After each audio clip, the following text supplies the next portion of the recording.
Made on Ridgeway Sports Podcast, episode 69. Hunter Keister back with K-Mac, back on track. Here we go. Made on Ridgeway Sports Podcast. It's been a while, and let's get it rolling. Yes, sir. Getting everything back on track. We have a lot to catch up on as life got in the way for a couple weeks, but we are just going to roll with the punches and talk about some things that's happened in the last couple weeks in the sports world. Starting off with the NCAA March Madness basketball tournament that's been going on throughout the month of March. And starting the second round, quickly looking at some of these matchups. Furman, they end up beating Virginia, as we talked about the last time. San Diego State handles them 75-52. Princeton's able to continue their magic into the Elite Eight, or the Sweet 16, with a 78-63 win over Missouri. Creighton beats Baylor 85-76 in the 6-3 matchup. FDU plays Florida Atlantic super duper tough, but they lose 78-70 as we see Florida Atlantic advance. Duke loses to Tennessee. Michigan State is able to knock off Marquette in the 7-2 matchup. That was a huge win for Izzo and the Spartans. Kentucky gets down by Kansas State. Xavier handles Pittsburgh. Texas takes care of Penn State by 5. Close game. Houston handles Auburn like nothing. And Miami beats Indiana like nothing.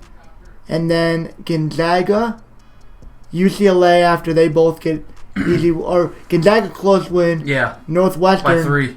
Northwestern gets beat by what? 5? Yep. Against UCLA. Yep. Arkansas, Kansas is a 1-point game, as Arkansas takes that one in the 8-1 matchup. Ooh. And UConn dismantles St. Mary's 70-55. Sweet 16. 4 versus 8, UConn, Arkansas. UConn moves on. UCLA, Gonzaga. UCLA looking to get the best of Gonzaga for once, but they can't do it. They lose 79-76. Miami takes out Houston in the next round, and Texas takes out Xavier. Izzo's tournament run ends with a 5-point loss to Kansas State. Yeah, I heard that was a real good game. Yes, that was a very good game. Florida Atlantic is able to keep their magic going with the 62-55 win over 4-seeded Tennessee. Creighton wins a high-scoring game versus Princeton. San Diego State's able to knock out their Region 1 seed with a 71-64 win over Bama. That was another shocking win. That was another shocking win. As we see that both the remaining 1 seeds go out in the Sweet 16. By the Sweet 16, that's crazy. So we move into the Elite Eight. We see San Diego State barely beats Creighton 57-56 in a great game, sending San Diego State to the Final Four. Florida Atlantic takes on Kansas State, and that's a 79-76 high-scoring game that sends Florida Atlantic into the Final Four. To find out the 2 remaining teams, the U takes on Texas, and it's an 88-81 win for the Hurricanes. The U. Gonzaga, UConn. Gonzaga no match. Not even on the same floor. Not even on the same floor as UConn in this game. This game was not close from tip. It was pretty much over very quickly. UConn punches their ticket handedly into the Final Four. So we set that up, and we set up the Final Four that was tonight, Saturday night. The first game just finishes up as we hit record, as Florida Atlantic is leading in this game, leading throughout the fourth quarter. They turn the ball over late. San Diego State, the guard with one more shot, hesitation, gets the defender moving almost off of one hand. Yep. Nothing but net. Post fade. And Swish. All net. Sends San Diego State, the 5 seed, into the national championship. 72-71. Florida Atlantic, the 9 seed, almost makes it in. A great year comes to an end with a 1-point loss. What an incredible game. Yeah, Florida Atlantic, just from what we saw from the second half, really just couldn't have put this one away. Multiple turnovers, and that guy went down.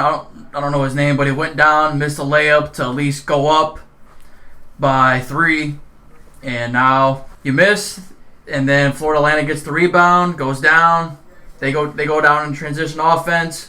Then the guard just ISOs a little bit, breaks his defender down, and then hits a post fade for a game-winning shot. And that's how March Madness is. This tournament has been one for the books. Honestly, one of the best tournaments we've had in recent memory, with all these upsets and crazy games and all these games being super competitive. It sucks missing and wasn't able to be a part of this one, but great to see variety. Yeah, great year. Great to see these, like you said, that's what I was just about to say. Great to see how these different teams, UConn's had really good success in the past. Miami has been good, but teams like San Diego State, you never see them be good at anything. No, most people just have them as like an easy scratch-off first or second round. Anything can happen. Any game, any Tuesday, Wednesday, Thursday. Now that leaves the next game, which I believe is on right now, Miami against UConn. Yep, it's they're setting it up to tip it off right now. UConn versus Miami to find out who's going to take on San Diego State in the championship game. Yep, which will be played Monday night. Monday night, yep. So in this game, we see UConn taking on Miami. Cart, who you got? 5 versus 4 matchup. You haven't really been able to watch a whole lot of these games, so you probably don't know too much about this team. You know who I'm taking. 29-7. Taking the underdog and the lower seed team. Do you, Miami, to go to the championship? Oh, Kurt, Ryan with the U. And game. I picked Florida Atlantic with the points, so that worked out, and I picked UConn. So me and Kurt are gonna go against that on that one. It's gonna be a great game, getting ready to tip off right now. I was really hoping you were gonna say Florida State again. Almost. I've been saying instead of Florida Atlantic, I've been saying Florida State all day and night. So that's where he gets that from. But that sets up that game, and that will do it for our March Madness coverage. We will have to update you guys when we come back with how these games go. Moving on, yep. We're going to talk about this weekend was incredible. Came with a commitment from this weekend from a high-rated player that we will talk about later. So that kicked off the weekend with that huge commitment. And we will get into that. I'll preface that a little bit. So that kicked off the weekend.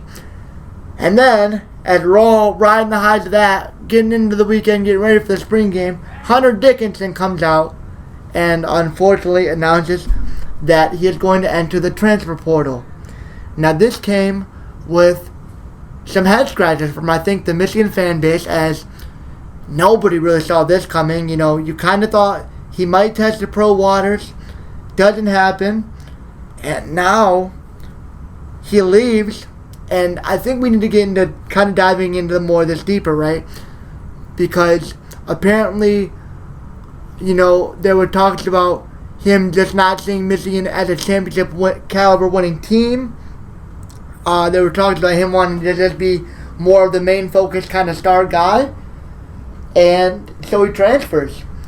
And then, throughout the night, we had a guy on Twitter, a Michigan fan, kind of throwing a little bit of shade, not really too much, but just little subtweets about the situation, not really knowing too much just from a fan's perspective. And then Will Cheddar, the power forward center for Michigan, says, "Oh, if only you knew." And then one of the reserves comments underneath that and says, "You tell him." And then on Instagram, we see Jace Howard in the comments talking about guys being soft. So just a whole lot of can of worms. nothing direct, but a whole lot of subtweeting going on from a lot of these guys. Shots being taken. Shots being taken. It'll really be interesting to see where Hunter Dickinson decides to play his last year college ball. But unfortunately for us, it will not be at the University of Michigan. So thank you to Hunter Dickinson for all that he did and all the great memories. But it'll be interesting to see where he decides to take his talents for his last year of college eligibility. Definitely was shocking news yesterday for sure. I was honestly waiting because I was hoping you didn't hear about it and I was going to be able to tell you about it. Oh, no. I saw it yesterday. And my jaw kind of dropped because I just didn't understand why. But it seems like maybe there was a bit of a fallout in the locker room. Yeah, if there's guys talking like this, if there's guys talking like this, either Dickinson got into it with Howard or Dickinson got into it with teammates, because these guys wouldn't this quickly come out and just start bashing somebody if it was all in mutual good terms, and he just left, on good terms. Maybe there was something behind the scenes, but maybe he also just doesn't think we're going to be a championship contender next season. But at the same time, it's a blow. It's a blow. Oh, it's a big blow. It's a big blow. With more than likely losing Kobe Buffkin and already knowing you're going to lose Jed Howard. Yep. This team just got imploded from within. And in a prove-it year for Juwan Howard, his team just got a whole lot worse. So, absolutely. So he's got a lot of questions. He's got some work to do. He brought in a really good guard from Alabama, Burnett. He was a former 5-star. So that happened this week in the basketball trail. So that will definitely help bolster the team. But yeah, losing Dickinson. I mean, we've criticized him, but he did do a lot of good things. Let's be honest. Right. We could count on him for an easy 15 and 10-ish boards a game. On good nights, though, that's what I mean. Yeah. But he did have a lot of. Yeah, there were some lows. There was a lot of nights where. But he was the one that could really score, though. He just took nights off, and I kind of saw that going through Twitter yesterday. A whole lot of the fans felt like we thank him for what he did good, but a whole lot of people felt this team may even benefit because he, quite frankly, took a lot of games off. It seemed like where he just didn't give a whole lot of effort on the defensive end. I feel like that's really more towards the defensive end of the ball. Right. To be honest, I feel like on offense, he was always he's the only one that really carried us on offense. Right. The offense ran through him. When we won, he was able to score, but more than half the time, his defense was lackluster. Because as he's scoring 20, he's allowing 20. Right.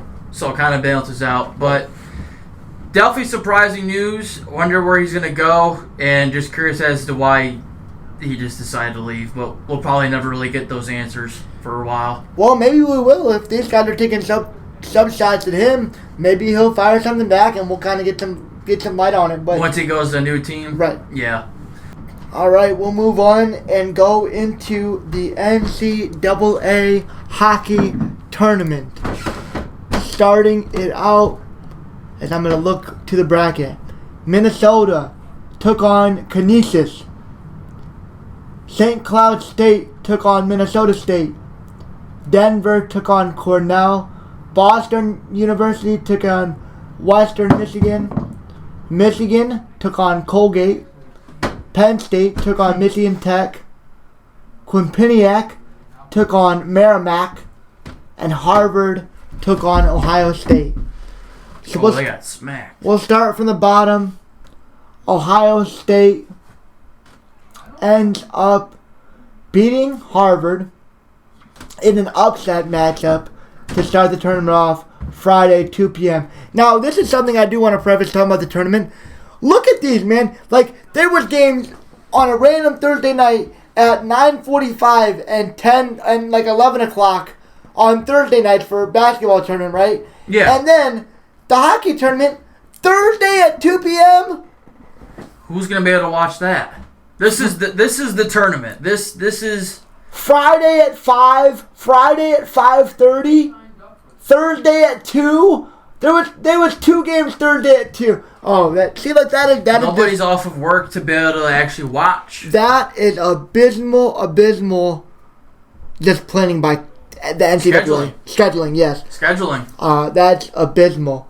So the Allentown Regional, you had Michigan as a 1 seed with obviously Penn State, Michigan Tech, Colgate. Quinnipiac was the 1 seed in the Bridgeport Regional. That was with Ohio State, Merrimack, Harvard, Minnesota. In the Fargo was the 1 seed, St. Cloud State, Minnesota State, Canisius. Denver in the Manchester, Boston, Western Michigan, Cornell.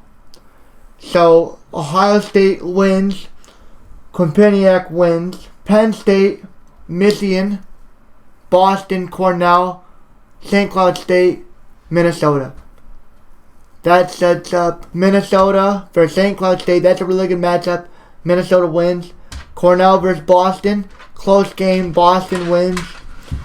Michigan ends up coming out of the Colgate game, and Penn State makes the Michigan Tech game.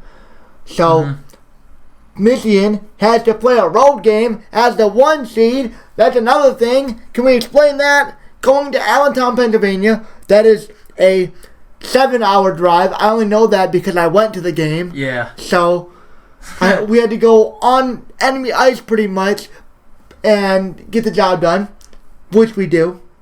Great game. And finished it in overtime. Yeah. 2-1. 2-1 in OT. Quinnipiac takes out Ohio State to set up the Frozen Four of Minnesota, Boston, Michigan, Quinnipiac. The first game. See, even that Thursday Final Four, Frozen Four. Yep. Is a Thursday at 5 o'clock. That's the first game. The first game of the Frozen Four is on a. Is that Michigan? Nope. It's Minnesota, Boston. We play at 8:30. Okay, I see that now. Yep. Okay. So 5 o'clock. 5 o'clock. That's just like that's a whole other thing. How are you having these games at 5 o'clock? 8:30. Like 8:30 makes sense, but give me a break. I would be furious. You can expect to grow something if it's not like a time where everyone's able to actually watch it. At least make it a Friday night and then a Sunday, but how about a Friday and a Saturday? Right.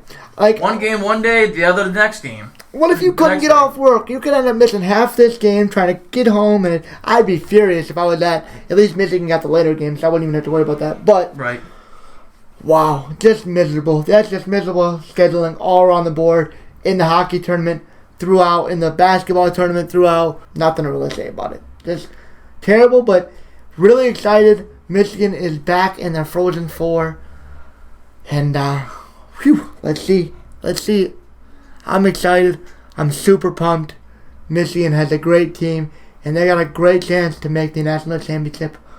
That will be played on Saturday. Not counting any chickens. Give me some Frozen Four picks. I'm definitely taking Minnesota. Yep. I think they're going to win it. I like 5-2. Man, just from some of the things you've told me this year, they're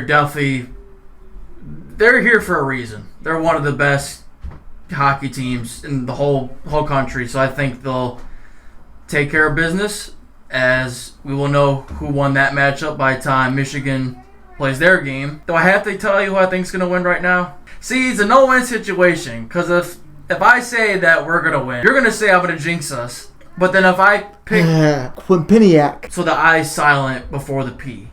Whatever. Q. If I pick Q to win, then you're going to say, well, now you're speaking into existence. But regardless, I'm going to say that Michigan will take care of business Thursday night, and I think they as well will win 5-2, as they will meet Minnesota in the national championship for hockey. Time to actually get to the Natty. Michigan finally made a national championship once again. That'll be the first time since 2013 in anything major. Yeah. I do also think Boston is very good, but Minnesota, they smell blood in the water. They want that crack. They lost again to Michigan on home ice, and they want that crack at the Wolverines for a national title. Yeah, definitely. So I will take Minnesota, and I am also going to rock with the Wolverines to make the national championship against Quinnipiac and beat them. So we will see how that goes for us. Nonetheless, that sets that up. That gets us ready for the turn.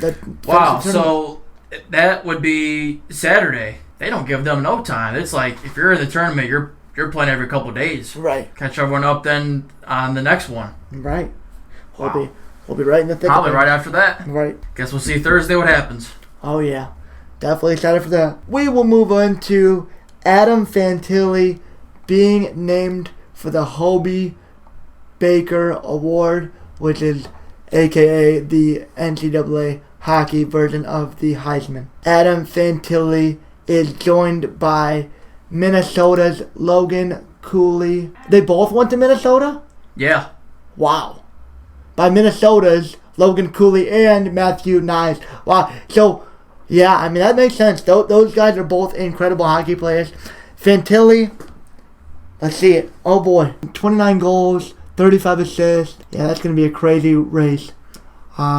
So, do they announce the winner during the tournament or like post-tournament? Because I feel like if they both make it to the championship, that could have a large impact on who wins that award. I absolutely agree. I'm just not sure when they announce that. It's probably after the tournament, Right. I would assume. I'm pretty sure it is, like, right around after the tournament. Yeah, I would bet whoever probably plays better and wins the game ultimately will probably decide that. Yeah, I'm excited. I am. Whew. Let's go. Oh, boy. Fantilli's going for the award. We'll see if he gets it. I think he's got a really good chance. If you had to ask me right now, I think he's the front runner. 29 goals, 35 assists, That's pretty solid. 35 games played. Yeah. An incredible year. Incredible year. Has led Michigan, and we'll see if he can bring home the Hobie Baker Memorial Award. He would join Michigan's two other players, Brendan Morrison, 1997, Kevin Porter, 2008.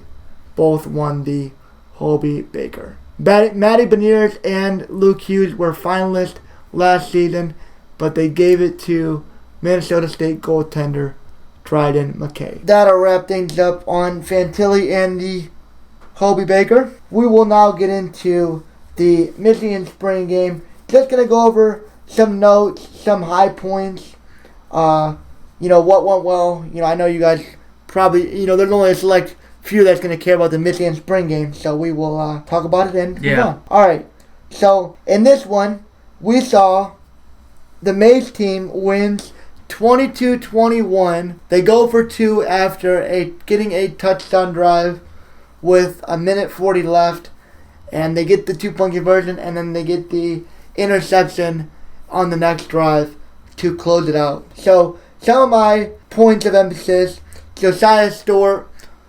He was on the edge. He was the transfer from Coastal Carolina, and he looked like he's somebody that could make an impact on one of those edge spots, honestly. But to be honest, that defensive line and that edge core looked really, really well.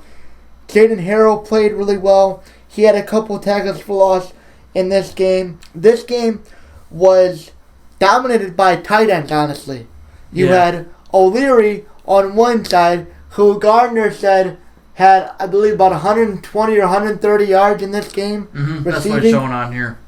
And on the other side, you had Barner, who was the Indiana transfer, and him and Tuttle on the blue team were hooking up a lot. Obviously, both Indiana ex-teammates. Yeah. So they hooked up quite a lot in that game. O'Leary catching the 2-point conversion pass to win the game eventually. Franklin had a couple rushing touchdowns. Looking at some of the different plays, Nakai Hill Green came back in and manned the middle for Michigan. And it was good to see. He made a big tackle on the quarterback on 4th down to stop a touchdown. Ben Hall played really well. Could have had a touchdown.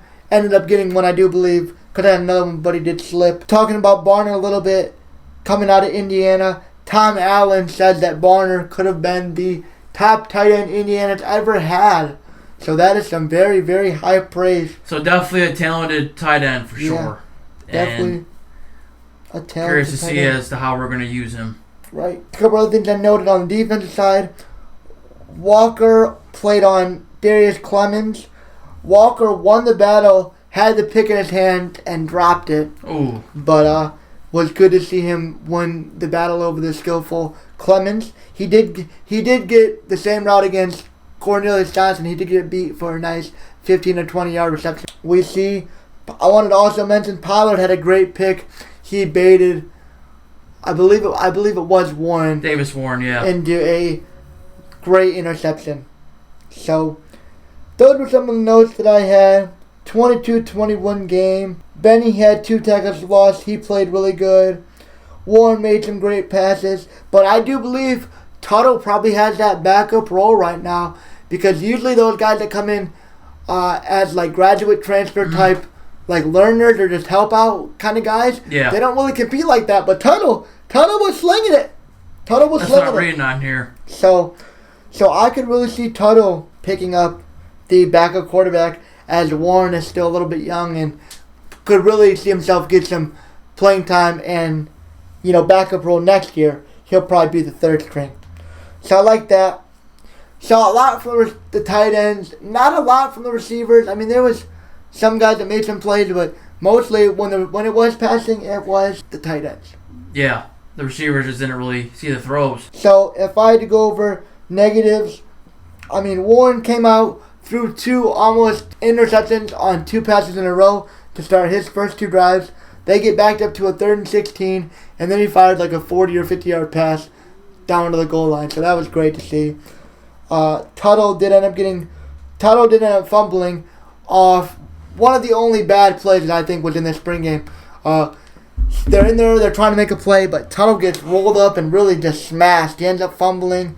Just an unnecessary play in the spring game. I get you're trying to get the ball and everything, but on a backup quarterback like that, something you definitely don't want to see. So Tuttle ends up. That's really some of the negatives I had there. My MVPs for this game in the blue team was Tuttle, Barner, and Ben Hall, the running back.